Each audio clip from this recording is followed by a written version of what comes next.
Estamos transmitiendo en RTV José Carlos Mariátegui, en el programa Educación Instintiva. Hoy tenemos al profesor, a mi amigo y mi colega José Urbiola Corso, que es doctor en educación, magíster en administración educativa, profesor de educación física, más de 20 años trabajando en el Colegio Estatal Estados Unidos de Commerce. Y él nos va a hablar acerca de cómo se está trabajando la educación virtual en el área de educación física.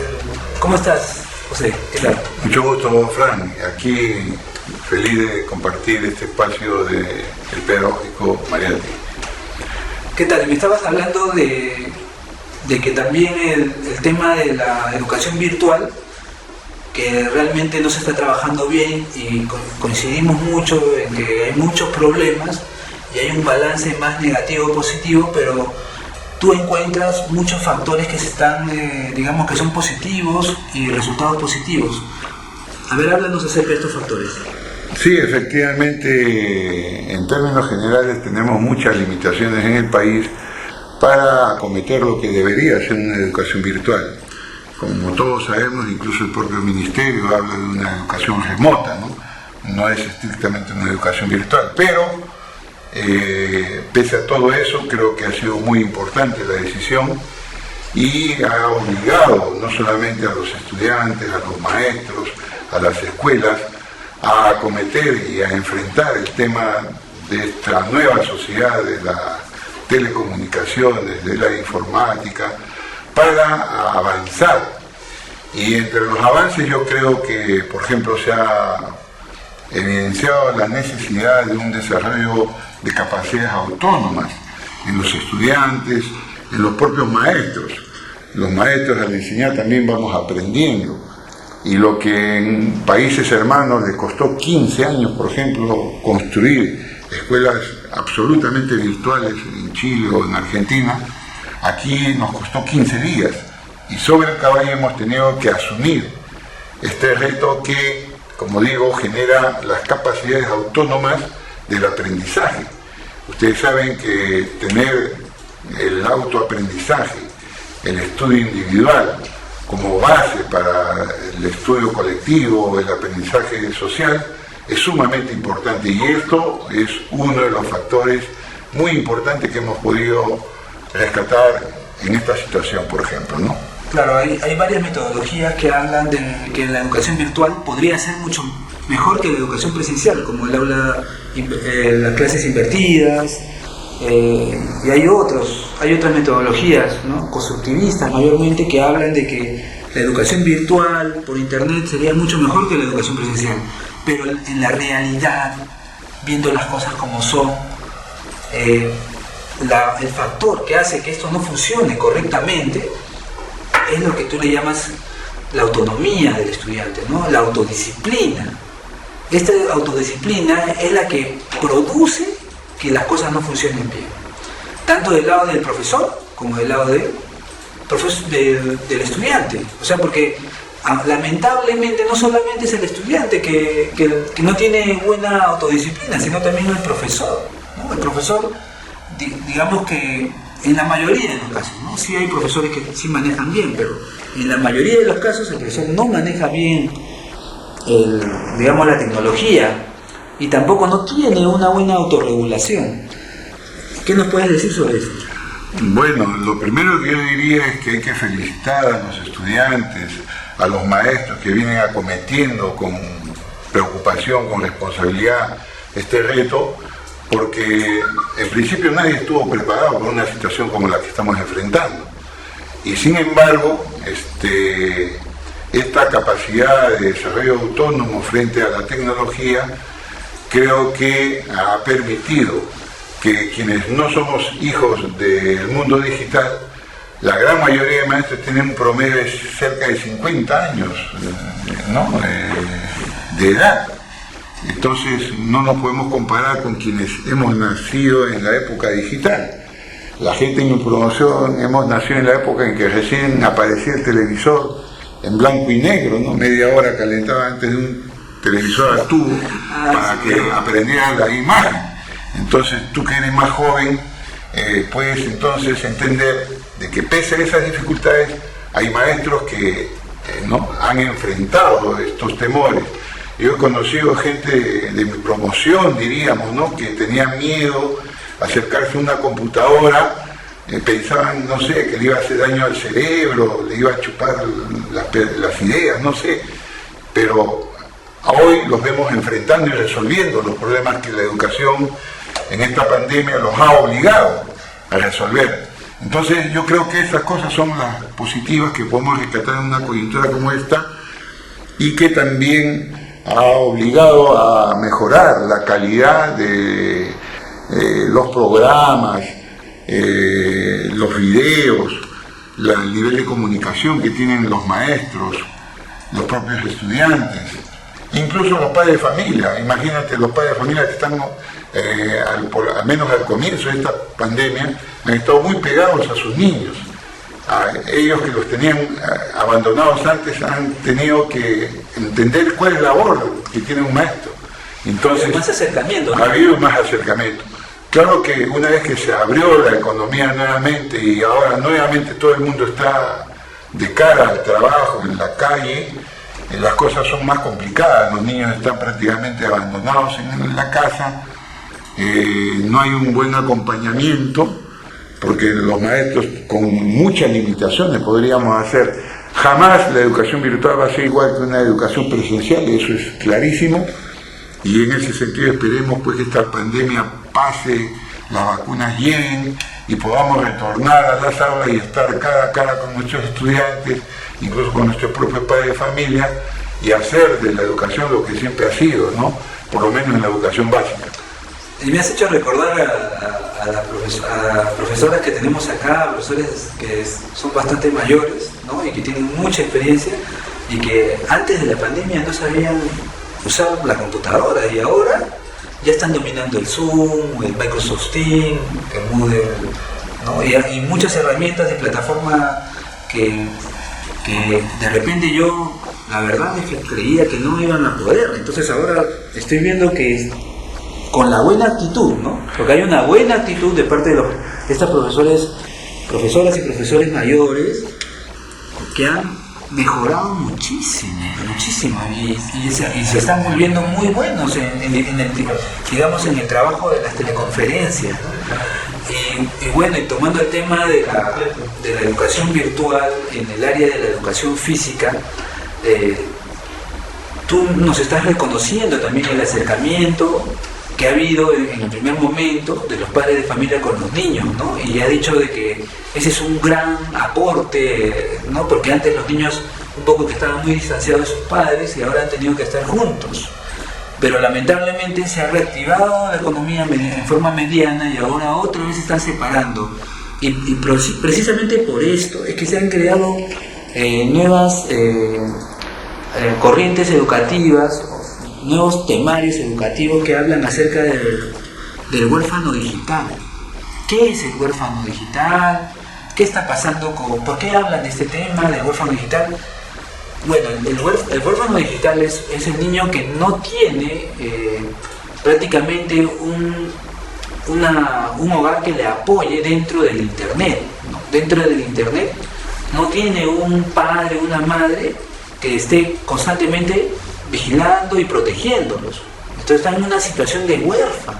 Sí, mira, hace 40 años la falta de información y la falta de internet era un problema general en nuestro país.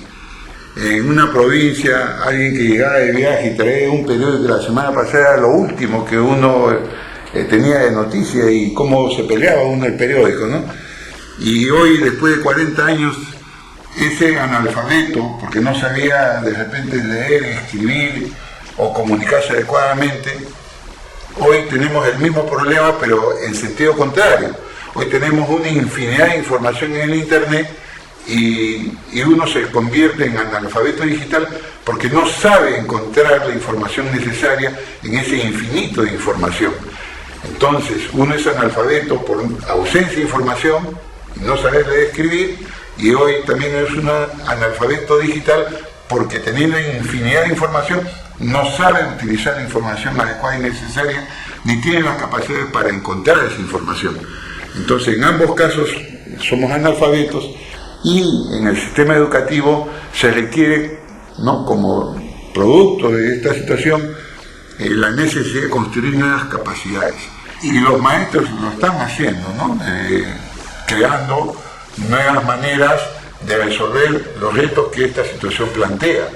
Como tú decías, profesores que antes no entraban al internet, no dominaban cosas, lo hacen, pero también están produciendo cosas, y eso es lo importante. Y esa producción digital cada día irá mejorando, habrá efectos, pero el trabajo hace al ser humano, ¿no? Y creo que eso es muy bueno. Claro, y una de las soluciones que propone este nuevo frente para combatir al huérfano digital es exponer las amenazas dentro del ambiente digital. Así es. La exposición de las amenazas es lo más importante que debe tener en cuenta tanto los profesores como los padres de familia. ¿Y cuáles son estas amenazas? Lo que le llaman las ciberamenazas, el ciberacoso, el ciberacosador, el ciberdepredador, ¿no?, la pornografía, la adicción al entretenimiento, que hace que precisamente te vuelvas una persona que no discrimina entre lo bueno y lo malo de Internet. Y te mete dentro de un ambiente donde tú ya no puedes salir fácilmente, y sobre todo si eres un padre de familia que tiene hijos pequeños, a veces te sumerges en esa subrealidad y dejas a tu hijo prácticamente abandonado. ¿Qué podríamos hacer para mejorar estas situaciones de amenazas?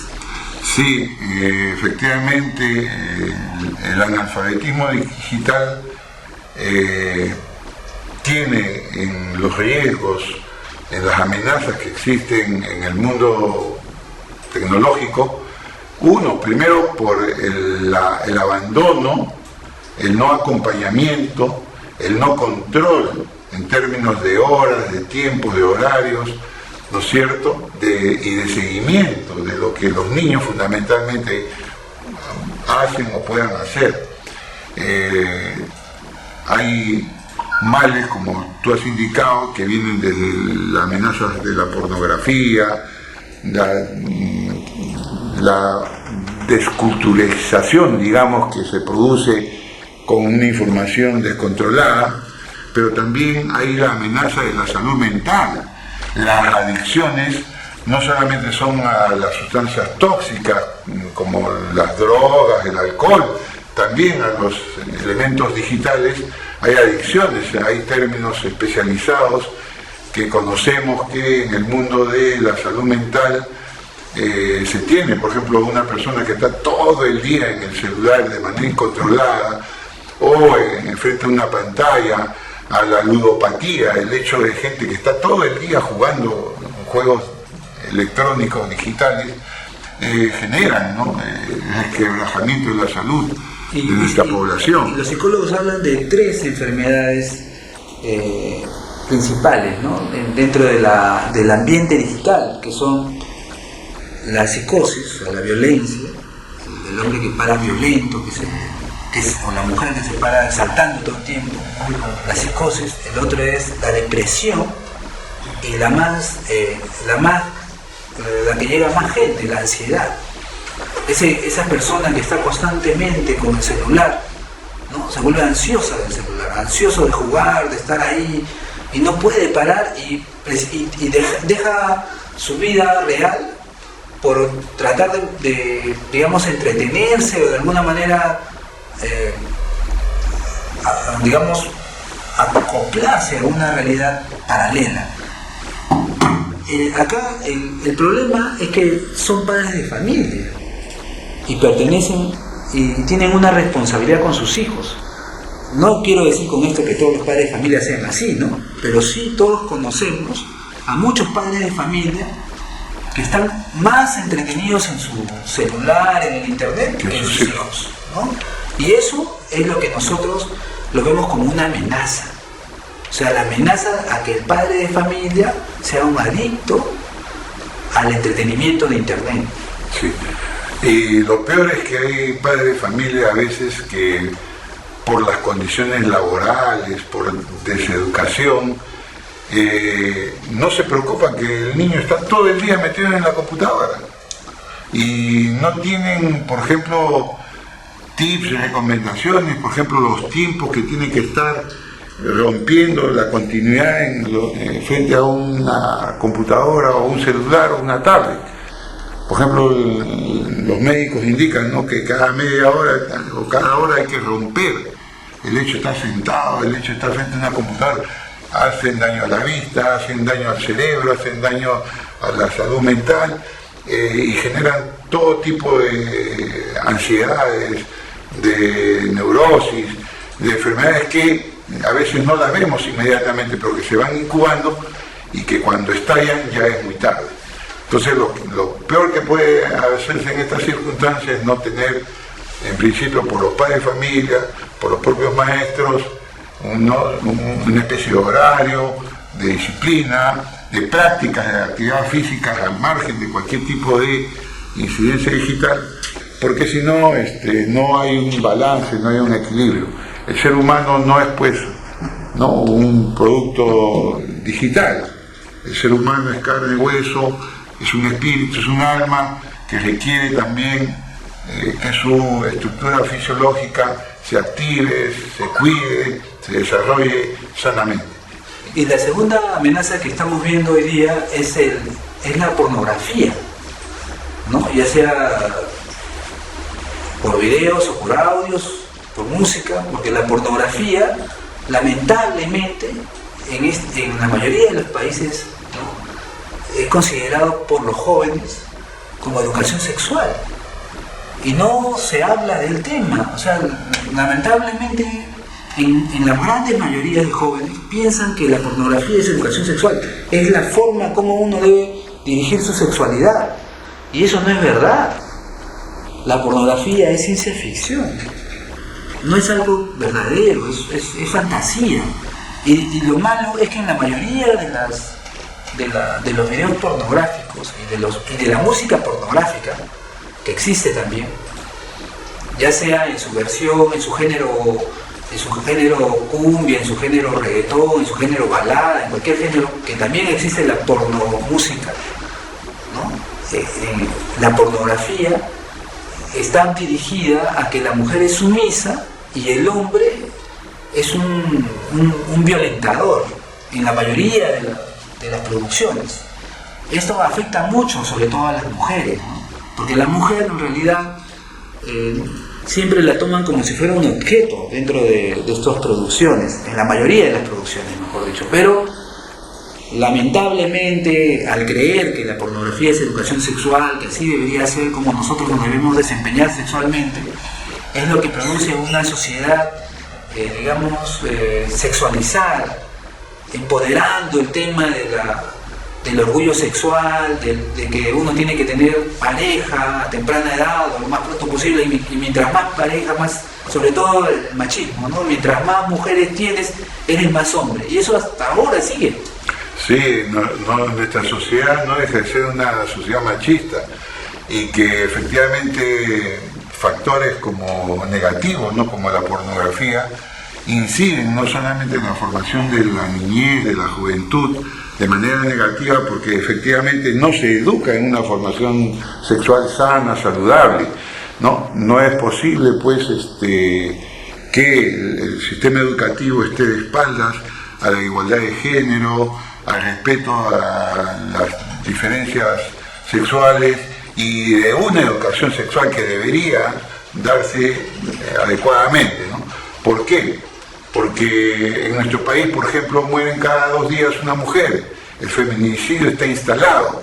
El machismo, las diferencias de sexo, de opción sexual, de raza, de credo, ¿no?, hasta de idioma, existe en nuestro país. Y el tema tecnológico no ha impedido que eso todavía siga siendo una realidad. Por el contrario, más bien, a través de los medios digitales tenemos que también a contribuir a educar. Una red social como el TikTok, por ejemplo, yo he tenido colegas de mi promoción de ciencias sociales, por ejemplo, ¿no? Que creían pues que el TikTok solamente era por mostrar carnes o chistes, nada más.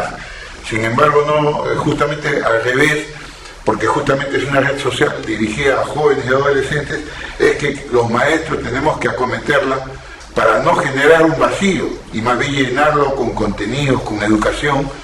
Yo les mostraría, por ejemplo, cómo uno de mis alumnos, al propósito del Día de la Educación Física, nos agradece que estemos justamente acometiendo con sus redes sociales favoritas, como el TikTok, educación y contenidos que ellos lo ven como útil y necesario.